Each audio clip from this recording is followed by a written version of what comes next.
Hello and welcome to another episode of C-Suite, a CEO Chat. That's right. I am Shawanna Kennedy, your host, and I love coming into this space to have conversations with CEOs all over the globe where we get to talk about the good, the bad, sometimes ugly of what it looks and feel like to be a CEO.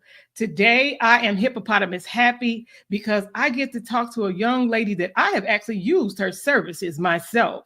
This young lady, she is known as a protector of business and personal legacy. We have an Esquire in the house, right? We have tapped into our expert in law, Miss Toni Moore, holding a doctorate and master's in taxation. I'm excited what I know that she gets to do, and she is going to be dropping gems for us today. Don't y'all want to talk to a lawyer? Do you have a question? Do you have some things that you want to talk about as it relates to what? Planning and things for your business as an LLC. And I believe she even does some nonprofit things as well. So if you hold on to your hat and buckle your seat, help me welcome Miss Toni Moore.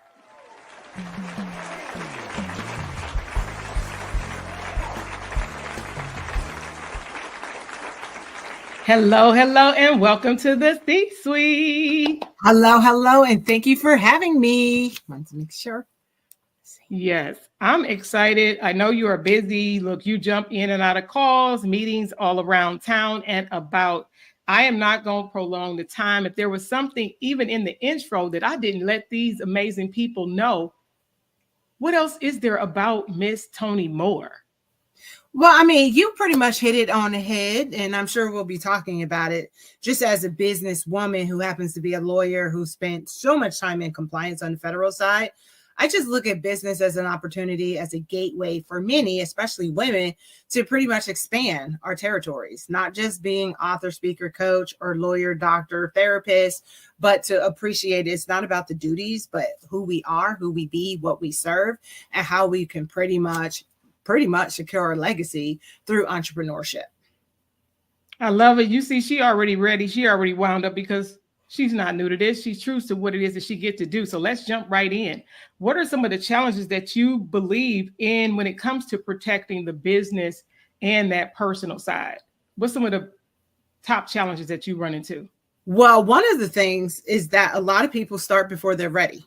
And I get it. I hear people, they're like, start before you're ready. Start the business before you're ready. Start the nonprofit before you're ready. And I tell people all the time, law doesn't care about your naivety. You know, it's like you need to at least seek out wise counsel, or at least read a book on the area that you've decided that you're going to operate in, whether it's producing or whether it's childcare or whether it's rehab or whether it's therapy solutions, whatever area you chose that you feel in your spirit you were called to do, you still have to understand that there's rules. Business is a game. For most of us, it's a spiritual game, but we're going to stick on the business side. You know what I mean? We won't get into that. That's another part 3, 4, 5. Yeah. It is. I love that. And I'm glad, even though we're not going all ooky and spiritual, but there is a big component to that, because sometimes I believe, and maybe without going all the way over there, when you speak to business owners and entrepreneurs and they have such a heart because they believe that this is their call. Mm-hmm. They believe that this is their call. How do you help kind of bring them back? Let's get into some type of tips and strategy. How do you bring them back? And you're like, whoa, like you just said, because some people, they start before they're ready. I love that, because that's the case, because they believe they have a yearning, but sometimes I believe you need some learning with that burning. Talk to us about that.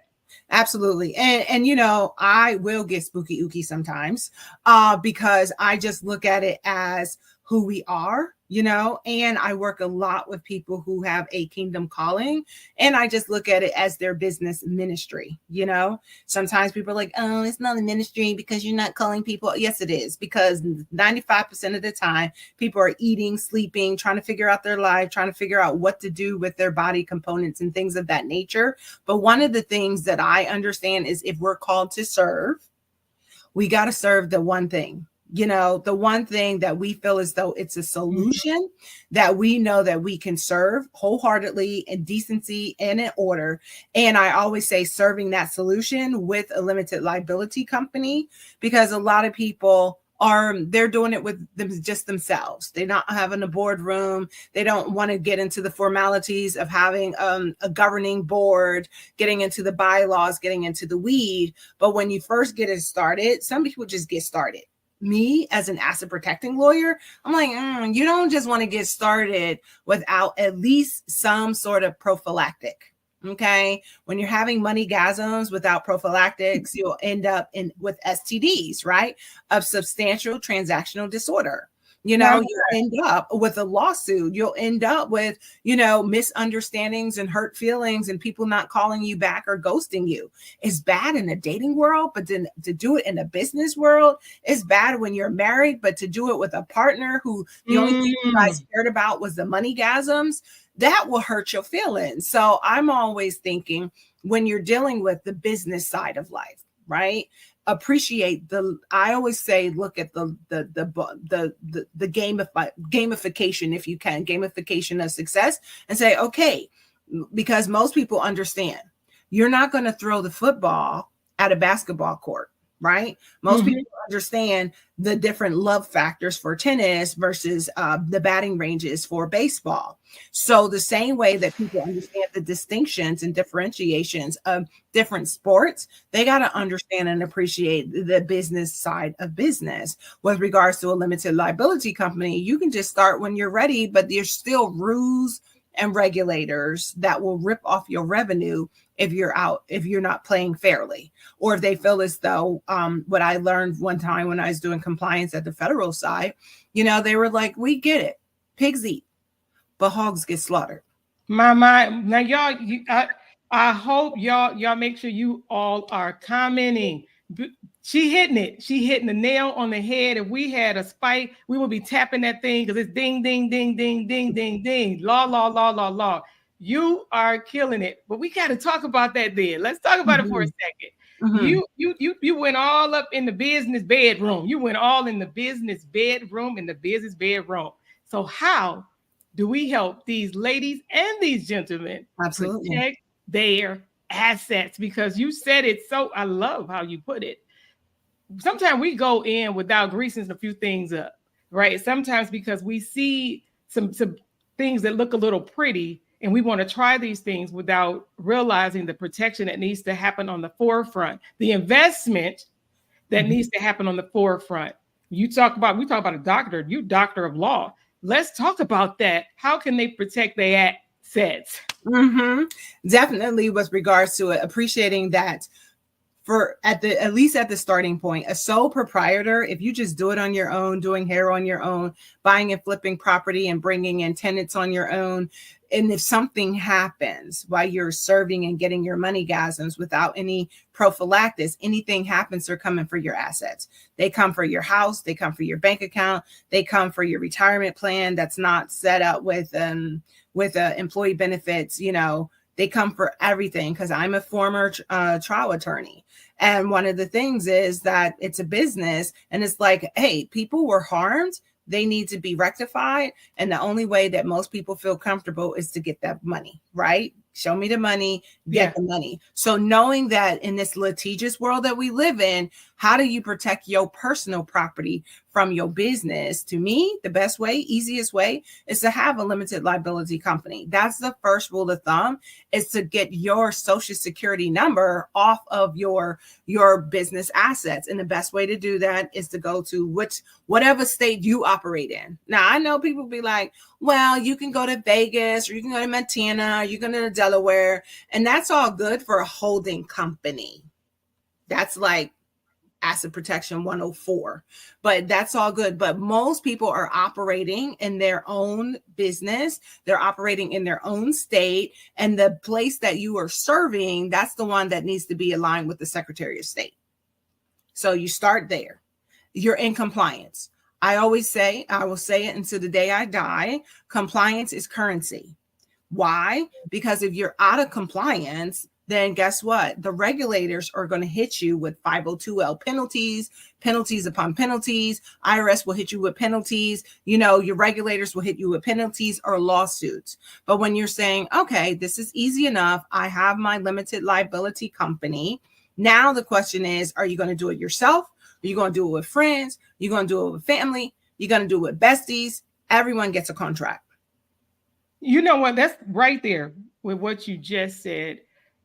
Often I've seen it on both sides. I've seen and actually know people who work really, really well with a friend or a family member. Mm-hmm.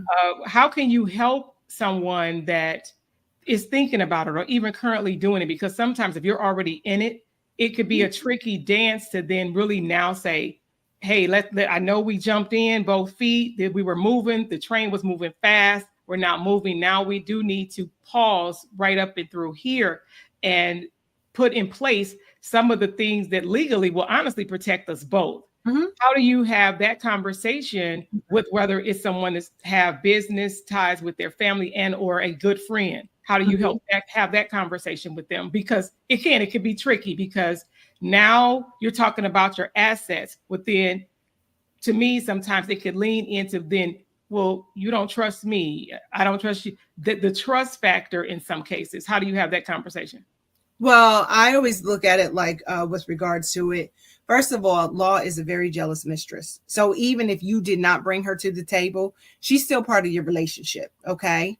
Not only that, but as a former divorce attorney, when people literally committed to live out the rest of their days together, when it's the end of that relationship, it's always about money.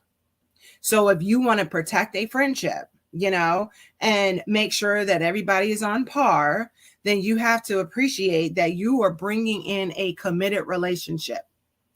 And if you bring in more recipes, more trademarks, more intellectual property, you're bringing in more network, you're bringing in more net worth, then you got to act like you need to act and say, you know what? We didn't have a business nuptials. They have prenups for a reason. Okay. Yeah. So if you did not have business nuptials, the same way that they have post nuptials, you can have conversations with regards to setting boundaries. When people don't get set boundaries, it becomes problematic, especially when there's a lack of communication. The last lawsuit I don't handle lawsuits anymore because it's just too much, especially when people are unhealed, especially when they never had a conversation with regards to what other people setting boundaries and their expectations and putting their expectations into a documentation. I don't really have time for that because it's hard. Because most people just want to get started, or most people are thinking that being tied to someone is going to help them with their value, right? It's a business, it's a game, it's a spiritual game.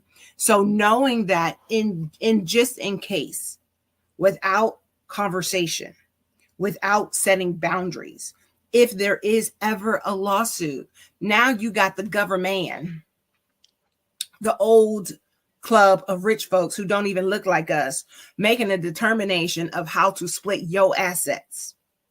So the question becomes, are you going to advocate for yourself?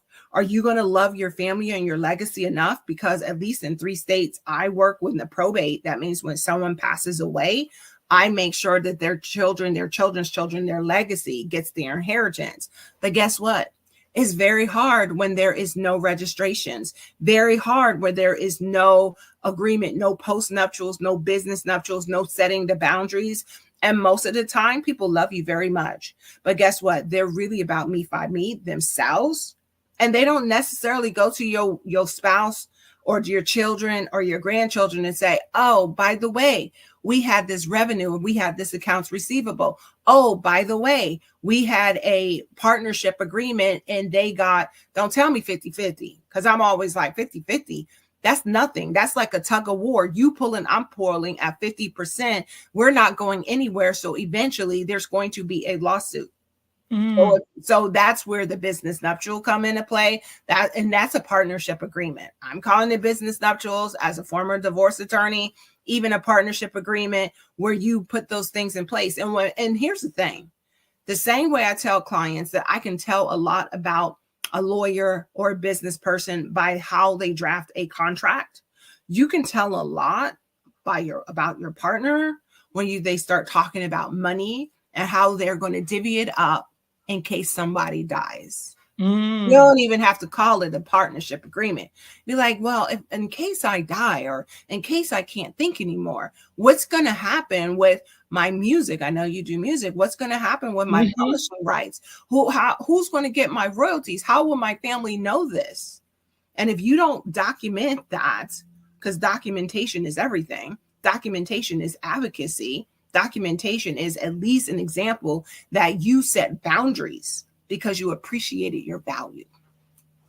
Now I have to ask, because there is really a lot in what you said. It's a lot in what people need to know in what you just said right there, these last 2 minutes. Do you have, I'm pretty sure you do. I have to ask for those that are listening, may even see this on a replay somewhere, as a part of your library of assets, right? Of courses, is there where they can get access to this nuptial, these partnership agreements, things like that? Do you have something? I know, usually we wait till the end, but I think it's important for people to know right in the middle that you having things that they can get a hold of, even if they can't get a hold of you, to be able to download checklists, things like this, because I know when we think about the pandemic, a lot of people were jumping in. These things were happening like really faster than ever before, with people coming together, and now they're still trying to now back out of this, right? Do you have those things in place, or you have some courses on, year-round quarterly things that people could just come in to and get this type of information right here? Yes, we have. It's called the Legally Chic Boutique, but it's online. It's on my website as well. Okay. But it has like templates. A partnership template is definitely one of them. And then we have the legal box, and then sometimes when I have clients, they have their one-on-one sessions and we just contour a box for them based on what they need. Yeah. I love it. Because when I think about the work that I get to do, and I'm thank you for acknowledging the music part of that, because that is honestly what even got me started with realizing that somewhere along the way, years ago, believing, right, the ministry, the call. But I was smart enough to say, I need to make sure that I protect my name.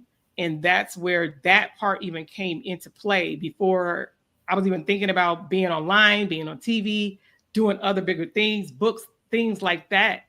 It's knowing your worth too. It goes back to the knowing your worth, not just the mindset, but I know it has to do with even understanding your worth.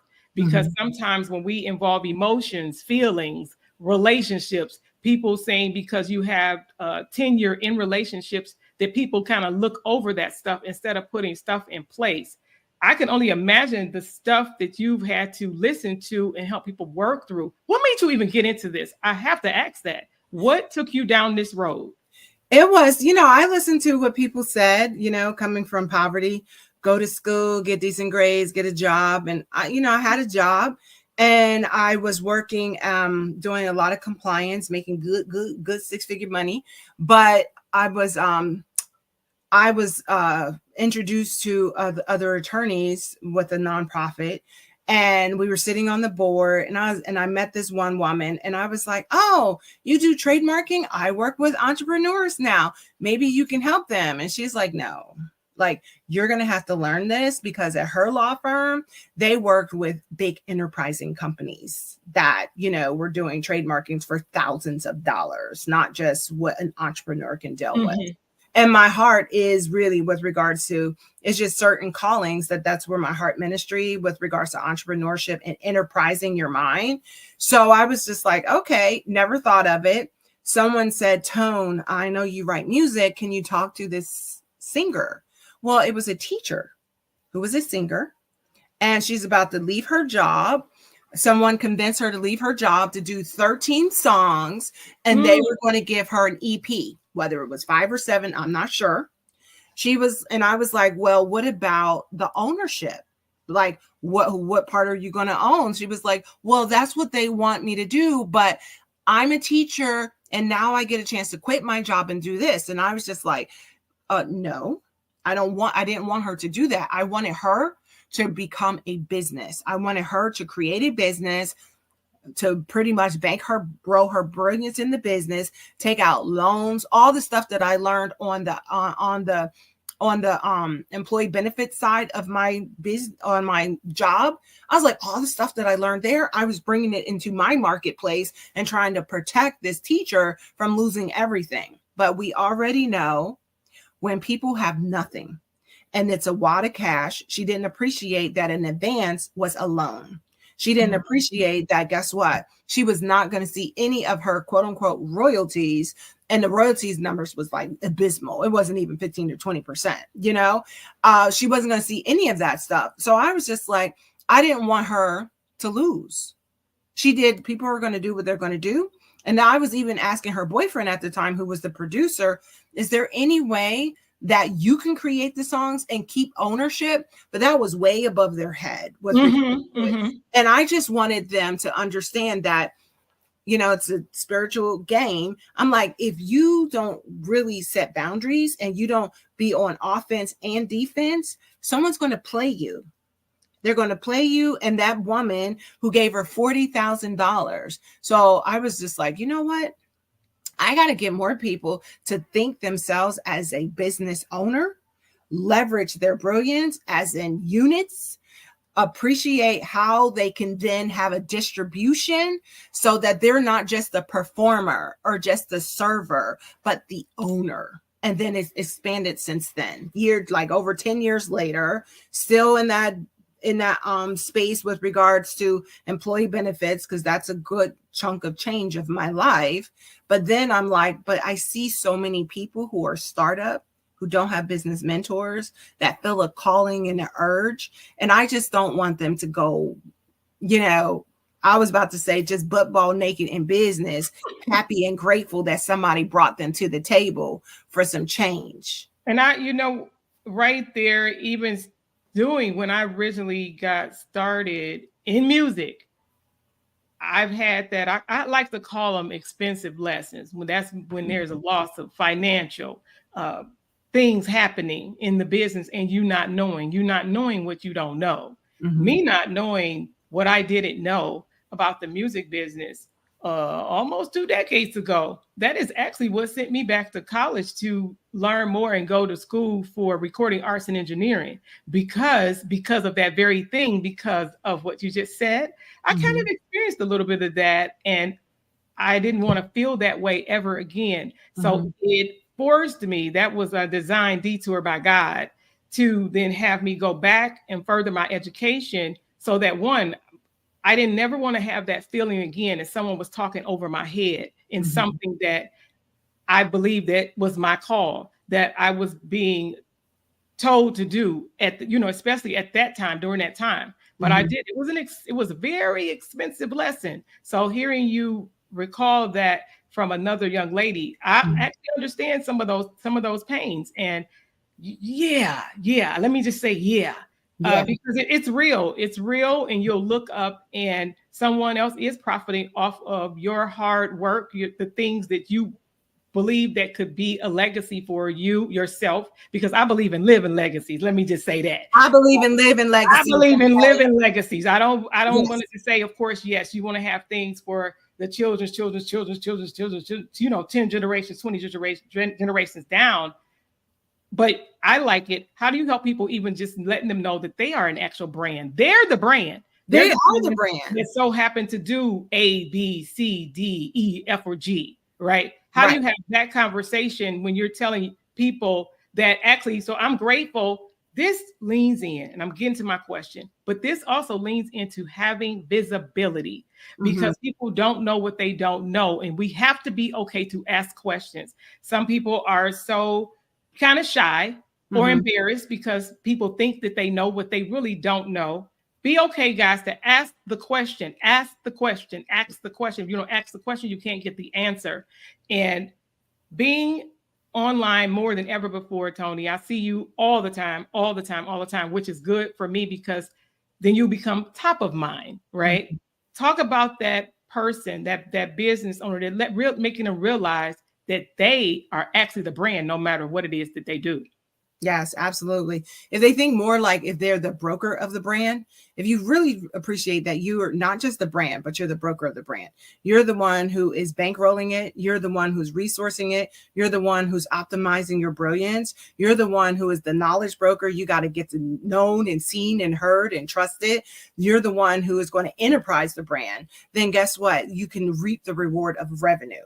Most of the time, we have been so indoctrinated to believe that we had to just be in the room or be the one to clean the room or be the one who is the smartest person in the room and no one else is using us, or they're using us, but they're not investing in us. But when you fully appreciate that, one, you are the brand, and two, that you bankrolled the brand within you, and then you created business around it. Not only that, but then you turn around to be the own banker of the brand by utilizing all of the business assets and utilizing other people's money with regards to business credit or business loans or business credit cards, and then also appreciating that the thing that you do so well, the thing that you know so well, how you appreciate it and how you set boundaries around it.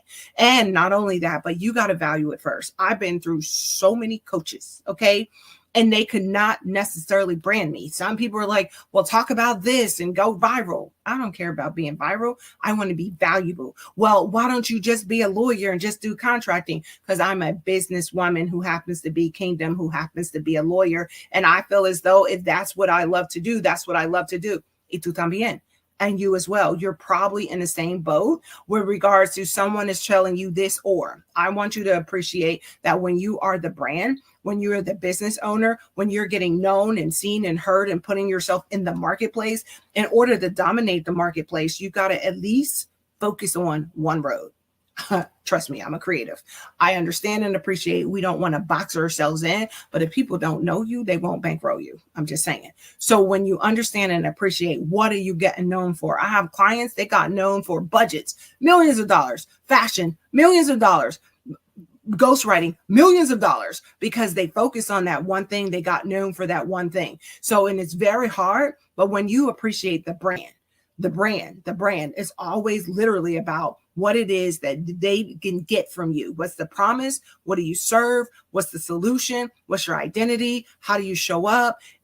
That's the brand. And then if you get so good that other people want to bankroll into your brand, that's how record companies show up. That's how publishing deals show up. That's how influencer deals show up. But if you don't fully appreciate the brand within you, if you don't appreciate that, guess what? It's every good thing. When you identify the very thing that you want to be, you probably didn't get it as a child. You probably didn't get it as a teen. You probably didn't get it as a young adult or your first marriage or your second marriage. But when you appreciate that you're a creator, be the creator of a brand that is unforgettable. Be creative of a brand that is protected. Be the creator of a brand that's recognizable. Not only be the brand, but then own the brand. And when you own the brand, then you can leverage the brand. And as you leverage the brand, then you set boundaries around your name, your image, your likeness. It's not just for athletes, it's for creatives just like you.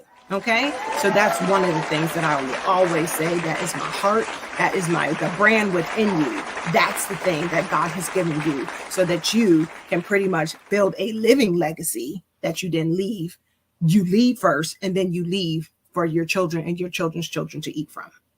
Fire, fire, fire, fire. I know y'all loving it. Y'all need to say, go, Toni, go, Toni, go, Toni, go in the chat. But I love it. I appreciate you so much for pausing for the cause to have the C-Suite CEO chat with me, Shawanna Kennedy. Toni, don't you go nowhere. Let me get them out of here.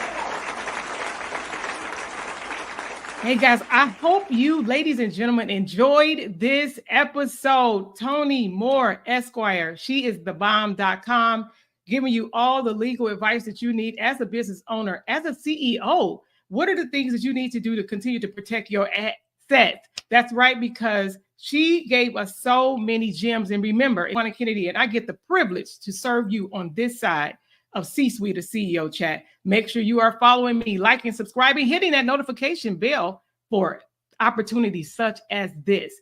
I appreciate you guys. I thank you so much for joining me for this episode of C-Suite, a CEO chat. Bye for now. This episode is brought to you by Kennedy Media, your ultimate partner in content creation, video recording, and digital marketing. Be seen, be heard, and increase visibility in your business. Contact us today at KennedyMediaLLC.com, KennedyMediaLLC.com, and unlock your brand's full potential.